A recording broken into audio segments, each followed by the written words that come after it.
காலையில இருந்து நைட் வரைக்கும் என்னென்ன வேலையெல்லாம் பார்க்கறாங்க? அப்படி கேளு. சொல்லுடிய கருப்புட்டி தங்கவே உம்மையில கொடுக்குற உம்மா. தெரியாது. அம்மா கல்யாணத்துக்கு முன்னாடில இருந்தே வீட்டு வேலை செஞ்சுட்டு இருக்காங்க. ஆஃப்டர் கல்யாணமும் வீட்டு வேலை செஞ்சுட்டு இருக்காங்க. இல்ல பீலிங்கான்னு கேக்குறேன். எனக்கு தான் பீலிங்கி. போடா. சிங்கிள் பேரண்ட் காலையில ஒரு 4:30க்குலாம் எழுந்து ஒரு ஜிம்ல வந்து பெருக்கி தொடச்சு பாத்ரூம் க்ளீன் பண்ற வேலை போய் நம்ம விட்டு நம்ம கிட்டே போடுறேன். ஒரு 8 மணிக்கெல்லாம் திருப்ப மீன் கடைக்கு போய் மீன் வித்துக்கிட்டே கறியும் வெட்டுவேன். எப்படி ஓட்டின்னு இருப்பாங்க சார். டெலிவரி வேலையும் பார்க்கறாங்க. காலையில ஏர்லி மார்னிங்ல இருந்து மீன் வெட்டுறது.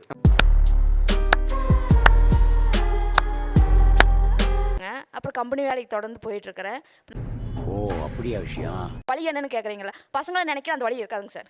ரொம்ப படுக்கிற போல அந்த வலி நினைச்சிட்டு தாங்க சார் படுத்துட்டு இருக்கிறோம். என்ன கொடுமை சரவணனது. வேலைக்கு ஓடிட்டு இருக்கேன். ஏன்னா என்னால சொல்ல முடியாது.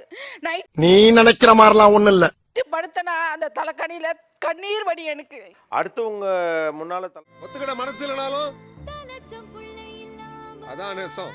ஓ என் பையன் இப்போ நல்ல மார்க் எடுத்திருக்கான். ஸோ ஃபியூச்சரில் நல்லா ஆயிடுவான். ஸோ இந்த வழி நமக்கு போயிடும். சார் நான் வாய்ப்பில்லை ராஜா.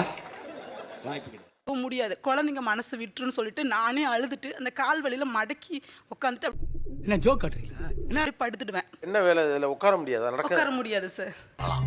என்ன உருட்டு நீ வேலை செய்யறேன். இந்த கை ரொம்ப ஒரே எடுக்கும் சார். அதெல்லாம் நான் சொல்லவே மாட்டேன் அவங்க கிட்ட. என்னடா சொல்ற?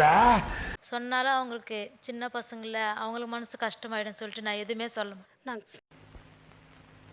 அடங்கப்பா இது உலக நடிப்புடா சாமி. அது ரொம்ப என்னால் அந்த வேலையை செய்ய முடியாது.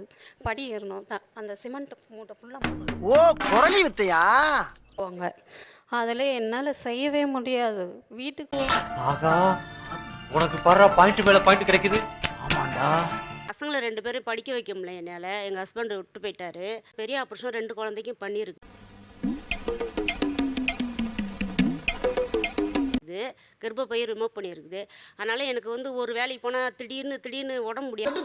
திடீர்னு உடைதான் சாய்தான். அப்ப கிளீனிங் டிபார்ட்மெண்ட்ல இருக்கு சார். கிளீனிங்னா என்ன மாதிரி வரும்னா பாத்ரூம்ஸ் தான் நிறைய வரும். ஆசிட்ல தான் ஒர்க் பண்ணோம். என்ன ஜோக் காட்டுறீங்களா? என்ன